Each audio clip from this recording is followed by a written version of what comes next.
experience of David Brainerd?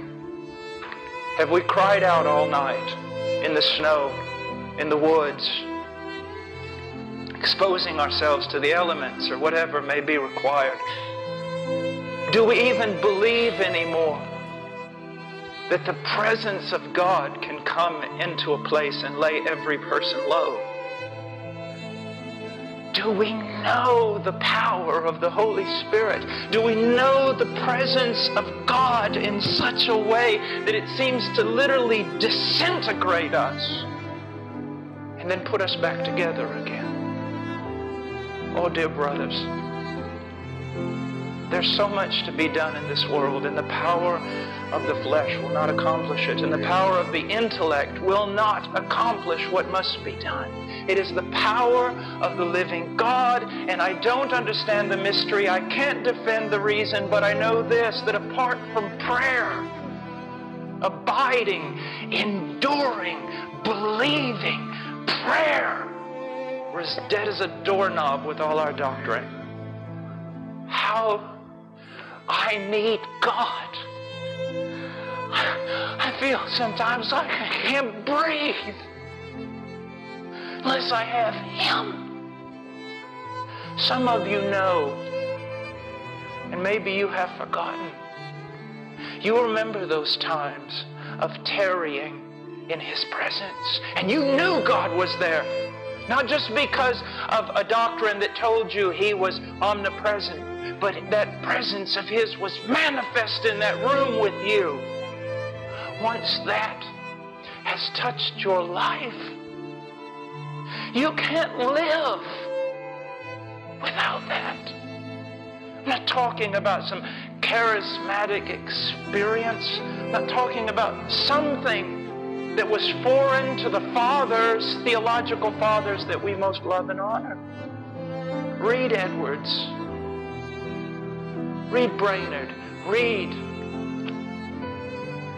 my dearest Charles Spurgeon. Read Flavel. Our people perish for a lack of knowledge. They need God's Word, but they need the Spirit of God to reveal it.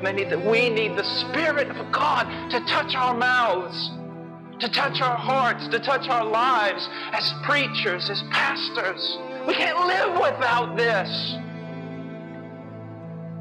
Oh, that some of you would tear yourself away and go into the woods and not return for a week. That you would climb up one of these mountains and grab rocks from the ground and throw them in heaven and say, I will not surrender this wrestling until you touch my life, until you change me, until there's something of God on me. So tired of words, yet words are precious, but without the Spirit of God, oh, to know Him. Brothers, I have a book here. And in this book is the book of Acts. And I see in that book mighty works of God. It's not the acts of men, it's the acts of God through men. And I see things that apparently Christ saw that His men needed. Do you realize they saw Him resurrected, and yet some still doubted? They were still afraid, and it wasn't until the mighty wind of the Spirit of God blew through them, was poured out on them. There's so much wrangling today about the text, and we miss the entire meaning of the text. Yes, we have to look at it correctly to defend ourselves and our flocks from those who would interpret it wrongly. But at the same time, do not miss the point. They needed power from on high. They had seen Him die. They had seen Him resurrected. But it wasn't until the Spirit of God was poured out in a Joel, New Testament, New Covenant type way that they were able to stand and bear witness to this Word and to Christ. There is no measure of His presence that He will deny you, but not because you ask not.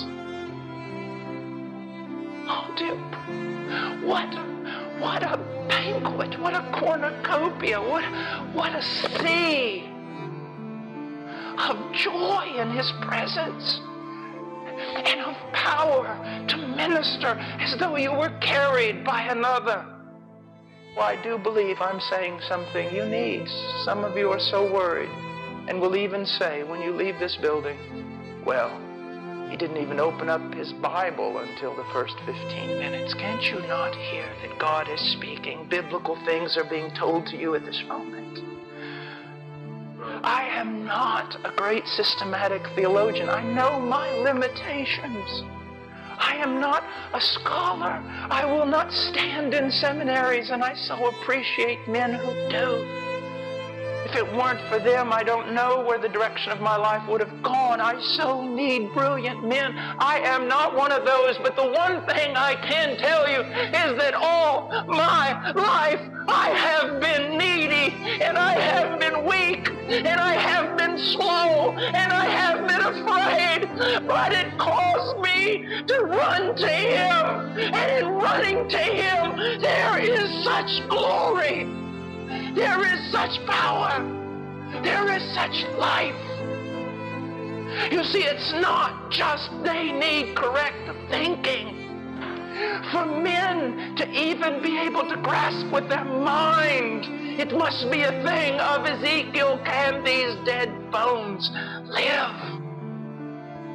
You see, we are to be scholars, but we are to be prophets.